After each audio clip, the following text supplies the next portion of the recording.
You know what day it is. Motorhome Mondays. Right. Bad news to start with. As you've all probably heard, the International Campervan and Overland show has been cancelled. So that is not going ahead on the 19th and 20th. It will be rescheduled to next year. Really gutted about that. Don't know what I'm going to do in place. I'm not sure if I'm going to cancel my holiday or what. I really don't. I'm undecided at the moment because of everything that's happening. But yeah, unfortunately, just to confirm, it has been cancelled, which is a shame. On to happier things. You guys flipping rock. The amount of birthday wishes you lot sent me was incredible. Absolutely blown away by them. Really appreciate each and every one of them. There was hundreds and hundreds and hundreds of comments on that video, and I was like, whoa. I mean, I'm not anywhere as exotic as Stonehenge now. I'm not. I'm not there at all. I'm back to work area. But yeah, really appreciate it. Much love for all the birthday wishes. I had a pretty chill one because COVID's kind of ruined everything for everyone. So I just didn't really plan much. You know, I just left it as it was. So I just went to the families and had a nice takeaway, had some cake, and chilled out with the family. So that's pretty cool. That's nice and chilled. You know, I'll rave it up next year. Right, before we crack on with the questions, I just want to give a quick shout out to Will, all his kids. They watch the Motorhome Mondays every week. They sit down with him and watch them. So I really appreciate that, guys. Yeah, so a big shout out to Jack, Matt, Sophie and Jessica. And he's got 2 dogs. I don't know why Will sent me this. Will wants me to say hello to the dogs as well, Pippa and Shelby. As if they know what I'm saying. But yeah, cheers, guys. You are diamonds. Cheers for watching. And the dogs. Really, Will? Really? Right, let's crack on with this week's question, shall we? What software do you use to edit your videos? I use Final Cut Pro on my MacBook Pro. It's by far the best software I've found. I was using a tablet to very start with. Then I bought a gaming laptop. Thinking that'd be great. Don't ever do that. Don't buy a gaming laptop to think that's going to be good for editing. It's not. And I was using DaVinci Resolve. Amazing bit of software, Hollywood style software, all free, but way too much. And the laptop just couldn't deal with it. I was having to render files before I could even use it. But now I've got a 2012 MacBook Pro reconditioned from eBay for about 500 quid, 450 quid. So it's 2012, so that's knocking on. And I edit 1080. I don't do 4K. I can do loads and loads of footage, whole massive timelines, and the MacBook just breezes it, no problem, with the Final Cut Pro. So yeah, definitely recommend a MacBook Pro and Final Cut Pro. Final Cut Pro 10. Have you ever got on and off a wet field unaided? No, this must be from someone that likes to take a cheap shot, because they know I've not done that. I regularly get invited to wet fields to be the entertainment of getting stuck.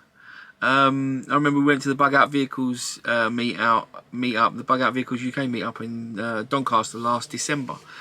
And boy, did my motorhome get stuck. It had to get winched out. Yeah, that was...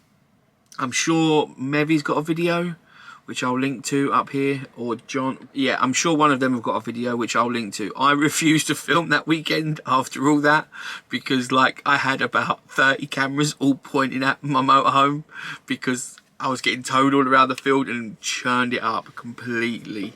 Yeah, so I have taken a few bits out of the motorhome and put different tyres on there now.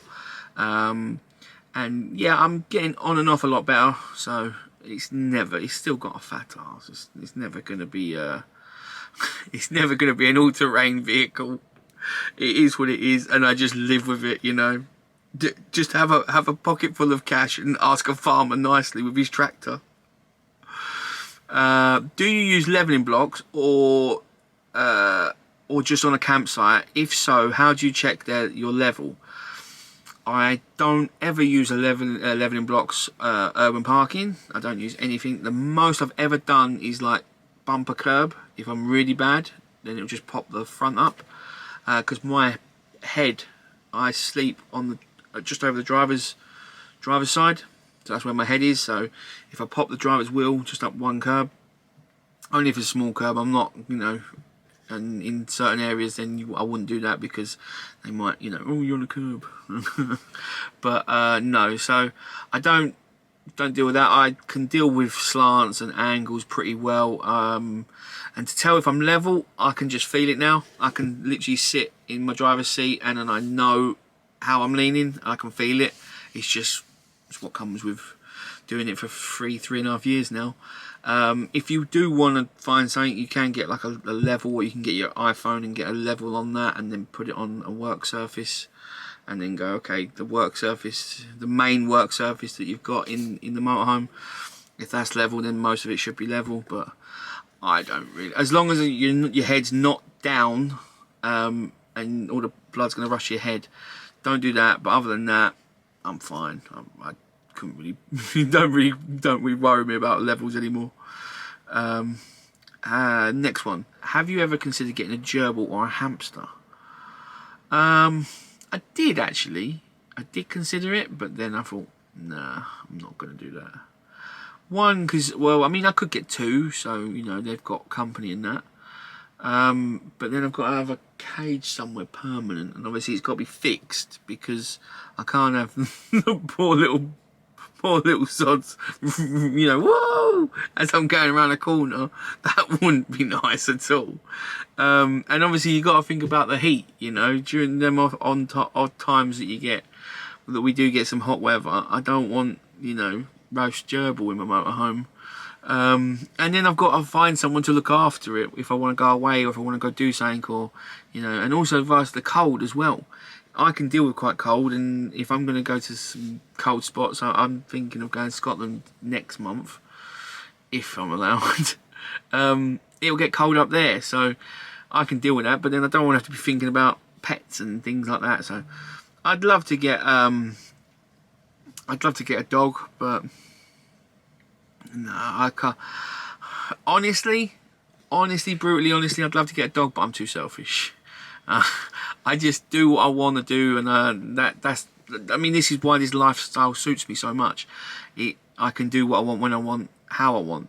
So, however much I'd love a dog, I really would love a dog, like a French bulldog or an actual bulldog or a staff. Yeah, I'd love a staff. I love staffs. I'd love to get them, but I can't dedicate the time that they need, and I'm not going to do that to me or the dog. So no pets, apart from my fish tank.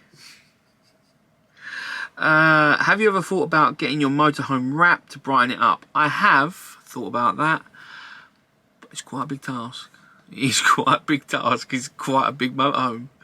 Yeah, I'm not sure if I'm going to do that. I might spruce it up a little bit somehow. I might get some new decals or something, but I'm not sure. I keep toying with the idea, then leaving it, then coming back and thinking maybe. Next one. Does your motorhome have a name, Darren? And if not, why not? Nope. Has no name. So, knowing the onslaught now of the funny names you lot are going to think of, drop a name that you think I should name my motorhome. If you want to name it, then drop your suggestion in the comments below. And maybe I'll pick the top 3 that I like, and then I'll let you vote on it, and say 1, 2 or 3 or something in the next video or something. So yeah, drop a name suggestion of what you want to call my motorhome, what you think I should call my motorhome, and we'll have some fun with that one, shall we? Last question. As you're full-time in the motorhome, is the insurance dearer than if you were just using it for leisure purposes? No, I've got full-time touring insurance, so it's just that you're travelling the country for a year, or you can go to Europe as well, on my policy. Not at the moment, I don't know what the insurance situation is with that, but I'm not doing that anyway. But I've got full-time touring insurance, so I don't have to go back to a postcode every so many days or every 30, 60 or 90 days. I can just tour the UK for 365 days, and that's the policy. And my policy is about, I mean, I've got a few added extras. I've got breakdown, I've got recovery, I've got cover in Europe, and I've got agreed valuation. And I think my policy is about £600, £700, something like that. About that. But yeah, I don't think that's too bad of a deal, really. But right, that is it for this week, guys. If you've got any questions for next week's Motorhome Mondays, drop them in the comments below, or send me a message on Facebook. Oh, Facebook. I've only just realised that I set up a Facebook page for the Motorhome, which you can all go follow, and I'll leave a link below. Didn't know you could all send me a message. And I've now realised I've got loads of private messages which I haven't answered. So I'm going to go through them. I'm going to make my way through them. If you have sent me a message on Facebook and I haven't replied to you, it's not that I'm ignoring you or blanking you. I didn't know they were there, so I'm going to make my way through them now. And I will get back to you, so bear with me. And yeah, so drop me questions on Facebook or Instagram or my email, Darran, DARRAN @theovermotorhome.com. If you've got any suggestions for the name in my motorhome, drop them in the comments below, and I will catch you on the next one. Take it easy, guys. Have a good one. Bye.